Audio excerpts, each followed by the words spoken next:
음, 오늘 우리가 읽은 시편 119편 145절에서 146절을 보시면 시인이 하나님을 알고 싶고 하나님의 음성을 듣고 싶어 아주 간절하게 부르짖는 것, 어쩌면 부르짖는 것 이상으로 하나님께 하나님을 보여달라고 울부짖는 것을 볼 수 있습니다. 145절에서 온 마음을 다하여 부르짖으니 온 마음을 다한다는 것이 무엇일까요? 어, 이것은 가슴 저 안쪽을 지나서 심장과 함께 부르짖는 것을 말하고 있는 것도 같고 아주 갈급하고 다급하게 시인이 온 마음에서 나오는 안타까움과 간절함으로 하나님께 매달리고 기도하면서 하나님을 찾고 있는 모습을 우리가 볼 수 있습니다. 물론 이 시인은 이유를 잘 알 수 없으나 어떤 큰 공경에 빠져 있는 것 같습니다. 150절을 보면 악을 따르는 자가 가까이 왔습니다. 라고 적혀 있습니다. 자기를 죽이려고 하는 혹은 자기를 무너뜨리려고 하는 것들이 가까이 와 있고 자기에게 좌절과 낭만과 어려움을 가져다 주는 많은 악한 문제 앞에서 이 시인은 하나님께 간절히 엎드려서 부르짖고 있습니다. 145절하고 146절에 온 마음을 다하여 부르짖으니 주님 나에게 응답하여 주십시오. 내가 주님을 불렀으니 나를 구원하여 주십시오. 본문 말씀을 읽다 보니까 한 가지 재미있는 것은요.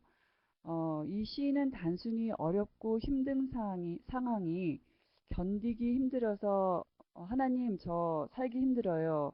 저 살려주세요 하고 부르짖으면서 갑자기 편한 상태로 돌아가게 해달라는 것 그 이상으로 하나님에게 무언가를 듣기를 원했고 하나님이 주시는 말씀으로 위로받고 승리하기를 원했고요.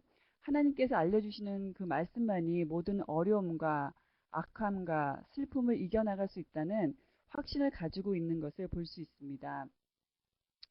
그렇기에 이 시인은 오매불망하면서 하나님을 찾습니다. 147절하고 148절을 보시면요. 주님의 말씀을 갈망하여 날이 밝기도 전에 일어나서 울부짖으며 주님의 말씀을 묵상하다가 뜬 눈으로 밤을 지새웁니다. 얼마나 하나님의 말씀을 간절히 원했으면 하나님 만나게 해달라고 새벽부터 일어나서 울부짖으면서 그리고 또 밤을 새우면서 그 말씀을 펴고 묵상하고 있을까요? 그리고 또 읽다 보니까요. 또 하나 또 본문 말씀에서 재밌는 것을 하나 더 볼 수 있었습니다.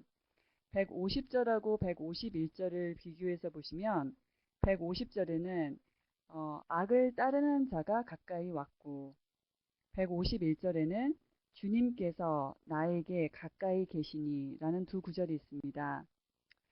그간 우리는 상한 심령을 공부하면서 우리 주변에는 우리를 무너뜨리고 유혹하는 악한 세력들이 우리한테 더덕더덕 붙어 있고요. 우리를 어떻게 해서든지 하나님에게서 멀어지게 하려고 별 수작을 다 부리고 있는 것을 저희는 잘 알고 있습니다. 그리고 우리는 우리도 알지 못하는 사이에 그 유혹에 빠져들어 있고 또 어느 때는 또 유혹에 빠져 있는 줄도 모르고선 그렇게 지내고 있는 불쌍한 존재들입니다. 그러나 하나님께서는 이렇게 우리가 나약하고 불쌍한 존재임을 잘 아시기에 우리가 악과 가까이 있을수록 동시에 우리를 잃지 않으시려고 악보다도 더 가까이 계신다는 것을 본문에서는 말해주고 있습니다.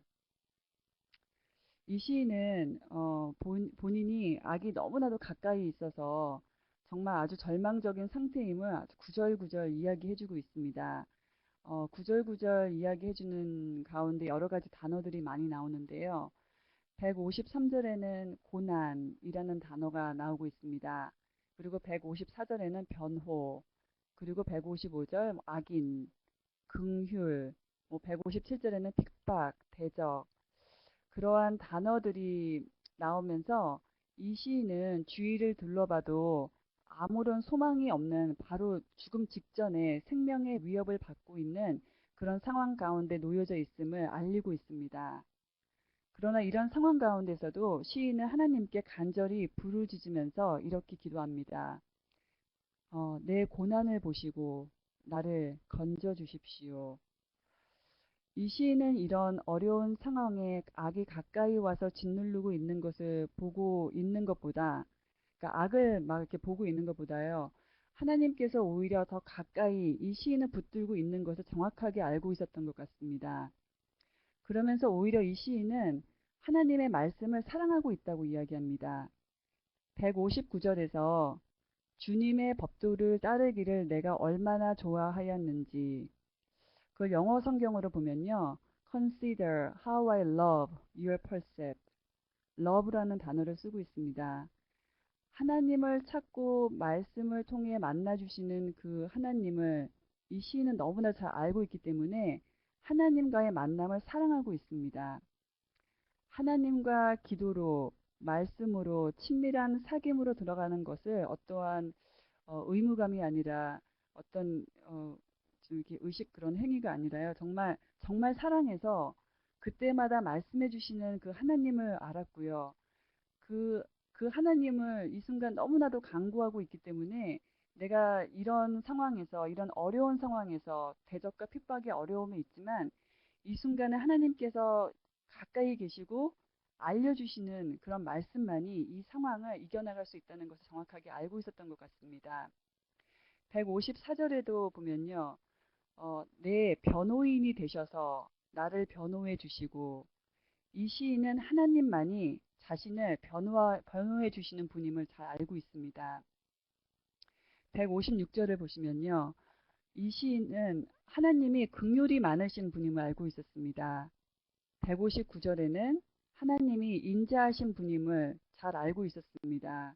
그래서 이 시인은 끝까지 하나님을 떠나지 않았고 하나님 내가 말씀을 붙잡겠습니다. 라는 기도를 하나님께 드렸습니다.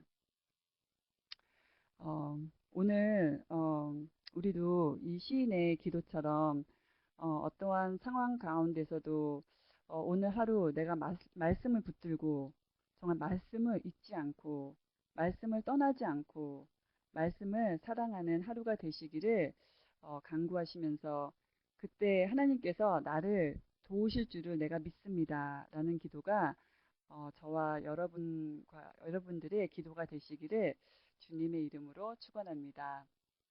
예, 기도하시겠습니다. 사랑의 하나님, 인생을 살다 보면 뜻하지 못한 여러 어려운 상황 속에서 하나님 내가 주의 말씀을 떠나지 않고 그 말씀을 붙들며 살아가겠습니다. 라고 고백한 그 시인처럼 이 시인의 고백이 우리의 고백이 되게 하여 주시옵소서. 그래서 오늘 하루 사랑하는 하나님 떠나지 않고 말씀을 붙들고 주님 나의 길을 인도하여 주시옵소서 라고 기도하면서 하루를 살아가는 저희들 되게 하여 주시옵소서 감사드리며 예수 그리스도의 이름으로 기도하였습니다. 아멘.